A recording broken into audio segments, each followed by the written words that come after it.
Kratos and his son Atreus live quietly in the frozen woods of Midgard. 3 years have passed since they scattered Faye's ashes from the highest peak. Atreus is now a teenager, restless and curious about his giant heritage. He keeps having dreams about a vision, a prophecy showing him as Loki and his father dying. The peace they fought for is ending. Winter has lasted 3 years without stopping. This is Fimbulwinter, the sign that Ragnarok, the end of all things, is coming. Kratos tries to keep his son safe and teach him control, but Atreus wants answers about who he really is. A stranger arrives at their home. Thor, the god of thunder himself. He's massive, brutal, and angry.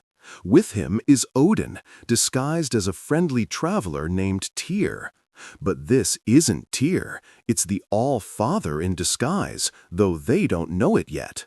Thor wants revenge for his sons Modi and Magni, whom Kratos killed years ago. A violent fight breaks out. Thor is incredibly powerful, crushing Kratos with his hammer Mjolnir repeatedly. Just when it seems Thor will kill Kratos, Odin stops him. Odin offers Kratos a deal. Stop interfering with fate and they'll leave them alone. Kratos refuses. The gods leave but warn them, stay out of their way, or else. Shaken by the encounter, Atreus becomes obsessed with preventing his father's death. He sneaks away to find answers, leaving Kratos worried and angry. Together, they decide to search for the real Tyr, the god of war who supposedly died long ago, but might still be alive. Tyr was known for helping all realms and might know how to stop Ragnarok. They travel to the dwarfen realm of Svartalfheim to find information. There, they meet Brok and Sindri, the dwarf brothers who forged Kratos' Leviathan axe. Sindri is more distant now, still hurt from past events. The brothers agree to help them find Tyr's secret prison. Following ancient clues, they discover Tyr is imprisoned in the mines of Svartalfheim, locked away by Odin. The prison is a horrible place, designed to break the spirit of the god of war. They fight through Odin's guards and dark creatures. Finally, they find him. Tyr, towering and broken, sitting in chains. He's been tortured for years, his spirit crushed. Kratos breaks his chains, but Tyr is not the warrior they expected. He's peaceful, traumatized, and refuses to fight. He speaks only of peace and avoiding conflict. Atreus is disappointed. He wanted a warrior who could help them fight. But Kratos sees something familiar in Tyr's pain. They bring him back to Sindri's house, a safe space between realms. At Sindri's house, something feels wrong about Tyr. He's too passive, too interested in what they're doing. Unknown to them, this isn't the real Tyr at all. It's Odin in disguise, watching them, learning their plans. The real Tyr is still hidden somewhere else. Meanwhile, Freya appears, filled with rage. Kratos killed her son Balder to save her life, but she can't forgive him. Odin's curse prevents her from leaving Midgard, but she's found a way to temporarily break it. She attacks Kratos viciously. They fight through the frozen landscape. Kratos doesn't want to kill her, trying to make her understand he had no choice. The fight ends in a stalemate, with Freya swearing revenge. Atreus learns more about his giant name, Loki, and what it means. The giants knew he would play a role in Ragnarok. He finds prophecies showing him as important to the fate of all realms. This goes to his head. He becomes cocky, thinking he's destined for greatness. He argues with Kratos, who wants him to stay cautious and humble. The rift between them grows. Atreus feels his father doesn't trust him, doesn't see him as capable. Kratos worries his son is becoming reckless.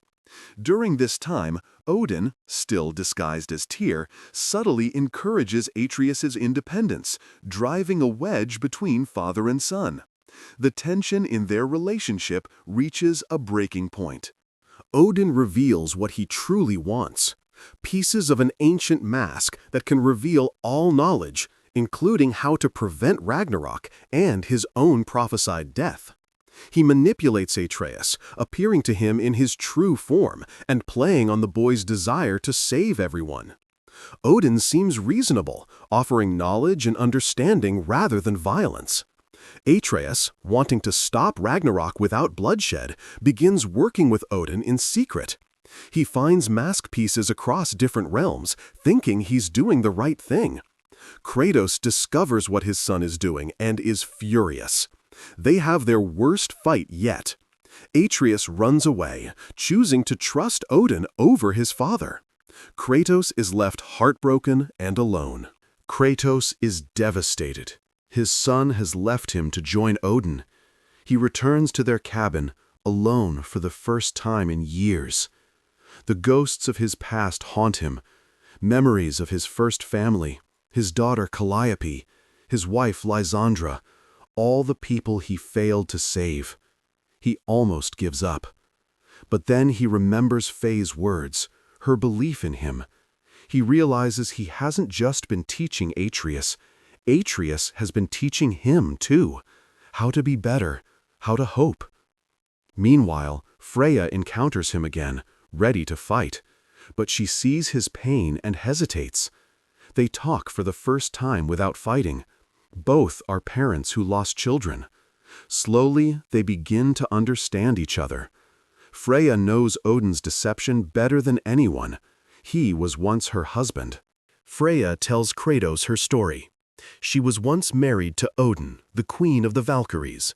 But Odin only wanted to use her magic and knowledge. When she tried to leave and protect their son Balder, Odin cursed them both. He made Balder unable to feel anything and trapped Freya in Midgard. She tried everything to save her son, making him invulnerable, but it only made him more miserable. She finally understands that Kratos was right. Balder couldn't be saved and would have killed her. She's still angry and sad, but she redirects that rage toward Odin, where it belongs. She agrees to help Kratos get Atreus back and stop Odin's plans. Together, they're more powerful than apart.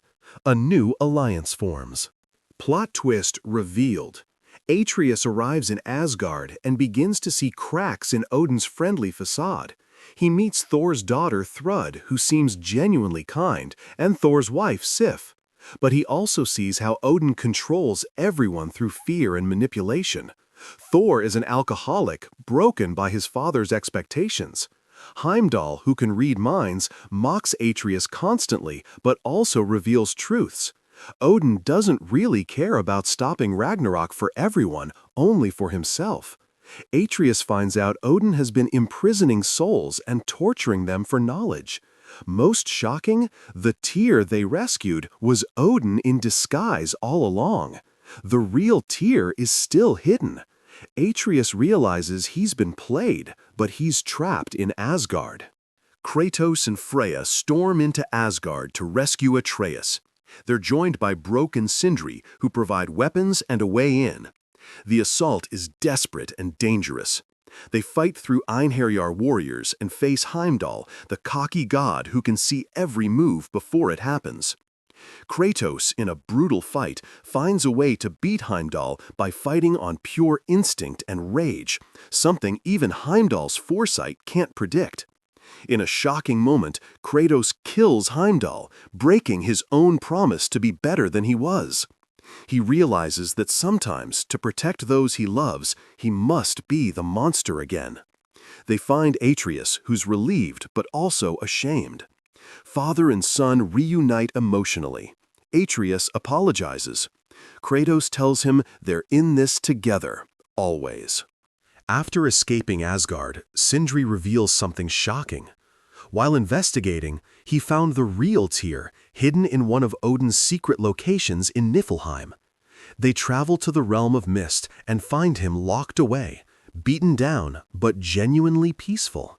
Unlike Odin's aggressive fake, the real Tyr is wise, kind, and truly wants to help. He's been imprisoned for decades, but his spirit isn't broken like they thought. Tyr tells them about the prophecies differently. Ragnarok doesn't have to end in death and destruction. It means change, transformation. They can choose what that change looks like. He offers wisdom rather than warfare. His presence gives them hope that another way is possible. But time is running out. Odin is completing the mask. Kratos, Atreus, and Freya begin rallying forces to stop Odin. They free the Valkyries that Odin had enslaved. They unite the dwarves of Svartalfheim, who are tired of Odin's rule. They even gain the help of Angrboda, a young giant girl who becomes Atreus's friend and possible love interest. She's been hiding in Jotunheim and knows secrets about the giants and prophecies. Each realm they visit, they find people suffering under Odin's manipulation and fear. Slowly, an army builds. Even Thor begins to doubt his father, seeing how Odin has broken him and his family. The realms are preparing for the final battle. It's not about fate anymore, it's about choice. They're choosing to stand against tyranny. As they prepare, tragedy strikes. Odin, desperate and angry, sends an assassin, one of his ravens transformed into a spy. During a celebration at Sindri's house, the spy strikes. Brock, always the more perceptive brother, realizes something is wrong and confronts the intruder. In the fight, Brock is mortally wounded. Sindri is devastated. The brothers have been together for centuries. But Brock reveals something as he dies. He knew all along that he died before, and Sindri brought him back, but couldn't retrieve all pieces of his soul. He forgave his brother long ago. Brock dies in Sindri's arms. Sindri, broken by grief and rage, blames Kratos and Atreus for bringing this war to his door. He leaves, taking Brock's body. The family is shattered by loss. The final battle comes to Asgard. Armies clash. Kratos' allies against Odin's forces. The sky tears open. Surtur, the fire giant, is unleashed and begins burning everything, fulfilling his role in Ragnarok. Jormungandr, the final battle comes to Asgard. Armies clash. Kratos' allies against Odin's forces. The sky tears open. Surtur, the fire giant, is unleashed and begins burning everything, fulfilling his role in Ragnarok. Jormungandr, the world serpent, rises. The prophesied end of all things is happening, but not the way the prophecy showed.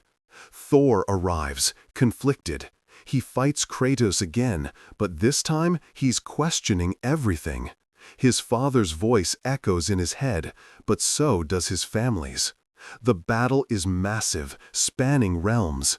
Explosions of magic and divine power everywhere. Ancient grudges are settled. The old world is literally burning down around them. But within the chaos, there's purpose. They're not fighting for destruction, but for freedom. In the middle of the battle, Thor faces his defining moment. Odin commands him to kill Kratos and prove his loyalty. Thor has Kratos beaten, hammer raised for the final blow. But he stops. He looks at his hands, his hammer, all the violence he's done for his father.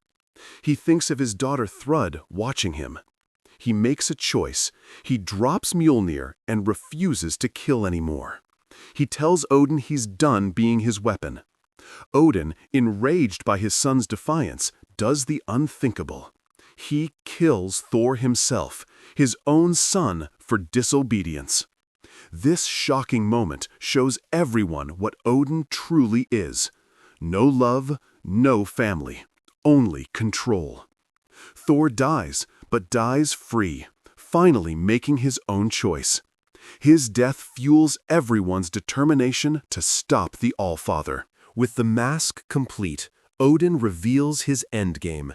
He doesn't want to stop Ragnarok. He wants to control all knowledge, all fate, and become truly omnipotent. The mask shows him the secret of the rift between realms, where all knowledge exists.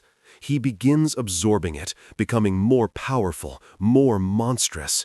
He grows in size and strength, magic swirling around him.